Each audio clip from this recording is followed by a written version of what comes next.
네, 정치 좌충우돌 지난 2주 동안은 못 나오셨는데 오늘은 나오셨습니다. 유인태 전 국회의원과 함께 100일 앞으로 다가온 대선 관련 소식 여러분께 전해드리겠습니다. 어서 오십시오. 예, 예. 100일 앞으로 다가왔는데 유인태 전 의원님 뭐 경험도 많으신데 말이죠. 예. 이번 대선은 어떨 것 같습니까? 아무도 모르죠. 예. 뚜껑 열어봐야 알겠죠. 근데 흐름은 어떻다고 보세요? 아직까지는 이재명 후보가 좀 추격하는 양상이라고 봐야 되겠죠. 모든 조사도 그렇게 나오고. 그러니까 100일이라면 긴 시간입니다. 예, 그러니까 앞으로 100일간 이제 그 선거운동을 어떻게 해가느냐 뭐 여기에 달려 있다고 봅니다. 국회의원 정치 경험이 전혀 없는 윤석열 전 검찰총장이 일약 제1야당의 대선 후보가 돼서 이제 오늘부터 지역 방문 일정을 시작했는데 윤석열 후보가 오차범위 아니긴 하지만 선거 경험이 많은 또 집권당이 이재명 후보보다는 아주 소폭 오차범위 안에서 앞서고 있다. 아까 추격한다는 표현 쓰셨는데 그 이유는 뭐라고 보세요? 저는 뭐니 해도 그 최근에 터졌던 대장동 게이트에서 조금씩 벗어나고는 있는데 아직 뭐 수사 결과가 명쾌하게 드러난 게 아니기 때문에 이재명 후보가 그것 때문에 그러니까 뭐 컨벤션 효과니 역벤션 효과니 뭐 하지만 저쪽도 역벤션 아닙니까? 홍준표, 유승민 후보가 아직 후보하고 만나지도 못했고 이럼에도 불구하고 그렇게 이제 앞섰던 거는 물론 구도가 정권 교체 여론이 이제 높으니까 저쪽이 좀 유리한 출발선상이 유리하다고 봐야 되지 않겠어요? 지금은 야권이 이제 그런데 이제 이렇게 했던 거는 뭐 그 후에 원팀을 만나고 뭐 했음에도 불구하고 저는 대장동에 대한 국민들의 아직 의심, 저런 돈잔치가 벌어지는 데서 과연 깨끗했겠냐. 근데 조금씩은 이제 그걸 아직 홀가분하게 털진 못했는데 조금씩은 벗어나는 과정이 좀 지지율이 오르는 게 아닌가. 뭐 물론 이제 이쪽 진영이 좀 위기감에서 결집하는 것도 있고 뭐 다른 거는 다 있음에도 불구하고 전 그렇게 보여져요. 그동안에 그렇게 좀 빠졌던 것. 여야 정치권 보면 말이죠. 이재명 후보가 특검 받겠다라고 얘기하지 않았습니까? 특검 협상 이런 거 전혀 안 되고 있어요. 글쎄 그게 큰가 봐요. 아니 근데 전 처음부터 저걸 이제 특검으로 가자 그러는 건 이재명 후보 입장에서는 나 무고한데 뭐 이제 나중에 더 좀 진지하게 사과를 했지만 나 사람 하나 잘못 쓴 그 죄밖에 없는데 이걸 가지고 이 선거판을 도배를 하려고 한다고 하는 의심을 이재명 후보 측에서는 뭐 했을 수밖에 없어요. 그러니까 일단 신속하게 검찰 수사를 해놓고 그 다음에 거기에 대해서 미진하다고 그러면 특검으로 갈 수밖에 이제 없다.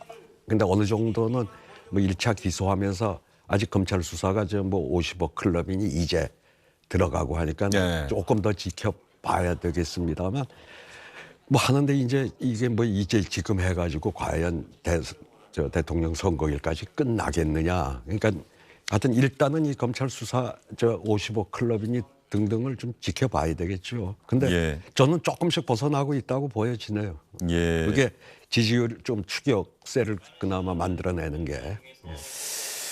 그런데 지금 여론조사 결과 오늘 저희가 지금 다 못 보여드린 것 중에 하나가 말이죠. 참 재미있는 게 이재명, 윤석열 후보가 유력한 후보 아니겠습니까? 제일 많이 나오는데 참 역설적으로 아이러니컬하게도 마음에 안 드는 후보 조사에도 늘 이재명, 윤석열 후보가 또 선두를 뭐 선두는 안철수 후보가 선두도 아니에요. 아니 한번 볼까요? 비호감도 제일 높은 절대 맞습니다. 그런데 물론 그럼에도 불구하고 절대 대통령이 돼서는 안 될 후보 이런 조사도 있는데 일단 비호감도는 지금 말씀하신 것처럼 안철수 후보가 제일 높긴 해요. 근데 이재명 55.3, 윤석열 57.3 이게 참 비호감도가 저렇게 높다는 것도 어떤 면에서 보면 우리 유권자들의 어떤 마음을 보여주는 것이기도 합니다만 좀 안타까운 결과고요. 자, 대통령이 되면 안 된다고 생각하는 인물도 한번 조사를 해봤더니 이재명 48.2, 윤석열 40, 심상정 3.2, 안철수 2.5 이거예요. 이렇게 대통령이 되면 안 된다고 생각하는 인물도 이재명, 윤석열 후보가 1등, 2등이에요. 예. 근데 그만큼 지금 진영으로 갈라져 있으니까 안 된다고 비호감도는 저 심상정 후보하고 안철수 후보가 지금 더 높은 것도 예. 좀 이해가 안 가지만 예. 저 사람들은 뭐 안 될 것 같으니까 안 된다는 데서는 아주 낮잖아요. 앞으로 100일 동안에 이런저런 일이 생길 수가 있다라고 말씀하셨는데 긴 시간이다라고 말씀하셨는데 어떻습니까? 양쪽 당 안에서 설마 그럴 리가라고 하는 얘기는 있습니다만은 대선 때 보다 보면 늘 지지율이 출렁이는 그때그때 상황에 따라서 후보 교체론 이런 얘기까지 나올 수 있을까요? 후보 교차로는 이제는 이미 지나갔다고 보십니까? 지나갔죠. 노무현 대통령 때 이제 그때 민주당에 많은 사람이 뭐 후단협인가 해가지고 정몽 그때는 6개월 전 지방선거에서 참패하고 나서 뭐 그 100일 전까지도 그쪽으로들 더 많이 가고 의원들이 노무현 후보 보고 사퇴하라고 압박을 했던 적 한 번 있고는 그러고는 저는 후보 사퇴로는 별로 들어본 일이 없는 것 같은데.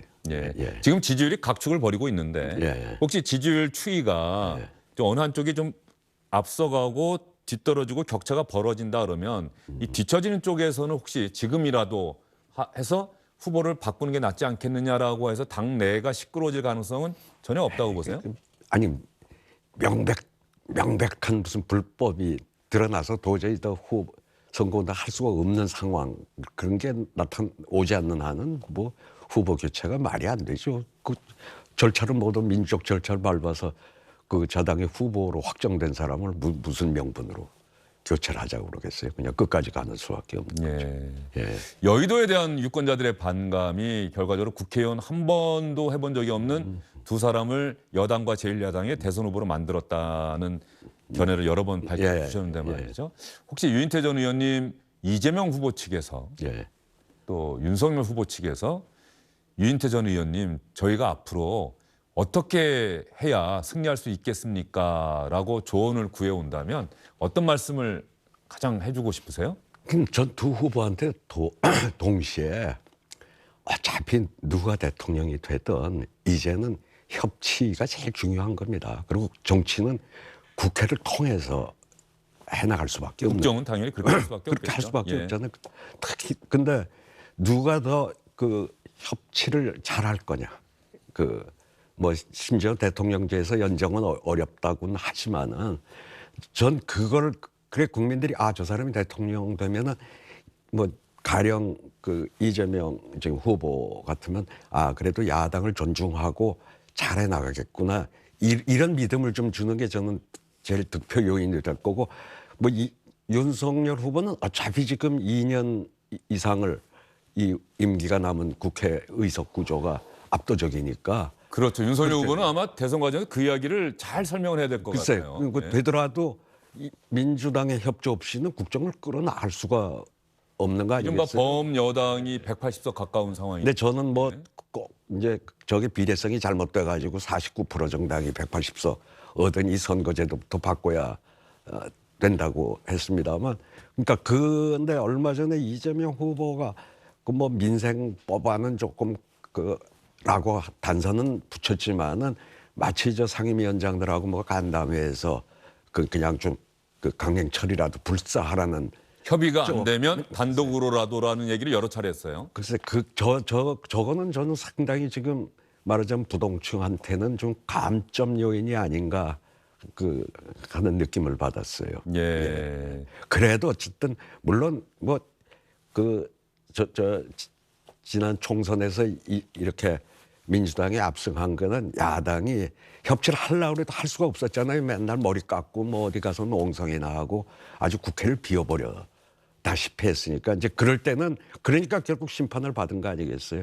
근데 그렇지 않다 그러면 누가 더 같이 협치를 하려고 노력을 했는가를 전 국민들이 평가할 거라고 봅니다. 그러니까 또 민주당이 재보선에서 왜 졌어요? 상임위원장 털썩 18개 다 먹고 조금만 더 기다렸다가 그래도 이 타협을 해서 하려고 하지 않은 오만과 독선을 4월 7일 날 한 거고 그 전에 야당은 뭐 맨날 머리나 깎고 가출했다가 21대 총선에서 저렇게 심판을 받는 거 아니겠어요? 전 그 대목이 제일 중요한 거라고 생각을 합니다.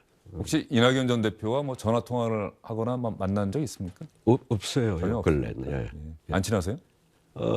뭐 그렇게 가까운 사이는 아닙니다. 어쨌든 호남 방문 일정에도 다른 일정이 있다고 해서 나타나지 않고 그래서 원래는 이재명 후보가 호남 갔을 때 이낙연 전 대표가 같이 갔으면은. 근데 그건요. 나중에 가면 다 이제 같이 다니게 돼 있어요. 공식 선거운동 기간 임박해서. 그러면 그건 안 하면 자기가 더 지지자들로부터 자기 지지했던 사람들로부터도 욕을 먹는데 조금 시간이 걸릴 뿐이지. 중요한 문제 아니에요. 김정인 전 비대위원장은 갈까요? 글쎄요. 근데 참 사실 그 양반의 주특기는 이게 망한 집에 가서 살리는 데는 그거 자꾸 김정인 위원장이 뭐 킹메이커를 몇 번 했다고 그 나오면 패널들도 그렇고 앵커도 그런 얘기를 하는데 그 양반은 킹메이커 한 번도 해본 일이 없어요. 뭐 박근혜 대통령 만들 때도 그 얼마 전에 그만뒀잖아요. 문재인 대통령 때는 그 양반이 이미 탈당해가지고 나중에 안철수 후보 지지를 그게 언제 킹메이커를 했다는 얘기입니까? 그러니까 이번에야말로 한번 킹메이커를 진짜 해보고 싶은 건데 두 번 다 가서 그 양반이 역할을 한 거는 민주당이 그때 뭐 안철수가 떨어져 나가가지고 거의 망했을 때 가서 어쨌든 그 총선을 한 석이라도 이긴 걸 했고 저쪽도 21대 총선에서 거의 폭망했을 때 가서 사실 재보선을 끌었단 말이죠. 근데 지금 윤석열 캠프는 그렇게 흉가가 아니잖아요. 지금 흥하는 집에 가서는 이게 서로 그렇게 싸움이 나는데 자기한테 뭐 전권을 준 이거를 이 대선이라는 거는 그야말로 이 국민의힘도 그 오케스트라처럼 전체가 이렇게 화음을 내야 되는데 아마 저 양반이 가면 불협화음이 중진들이 오는 거 전부 반대했잖아요. 근데 가면 물론 그 조금 부동층을 끌어오는 역할은 있지만 당내 불협화음은 중진들하고 이게 그러니까 후보가 아이고 이 양반한테 저 전권을 주는 것은 사실상 윤석열 후보가 거부한 셈이라고 봐야죠. 그러니까 지금은 어려운데 나중에 가서 이 선거가 조금 뭐 어려워진다 이러면은 다시 모셔 올라오면 저는 그때는 가능성이 좀 있다고 봅니다. 알겠습니다. 유인태 전 의원님 설명 들으니까 이준석 대표가 왜 그런 얘기했는지도 이해가 되네요. 알겠습니다. 오늘 말씀 잘 들었습니다. 안녕하십니까, 주영진입니다. 더 많은 뉴스와 라이브 이벤트를 보고 싶으시다면 화면 오른쪽을 눌러서 구독해 주시기 바랍니다. 저희 SBS 앱을 다운로드 받으시면 뉴스 속보 알림도 받아보실 수 있습니다. 텔레비전으로도 SBS 뉴스, 유튜브로도 SBS 뉴스 잊지 마시기 바랍니다.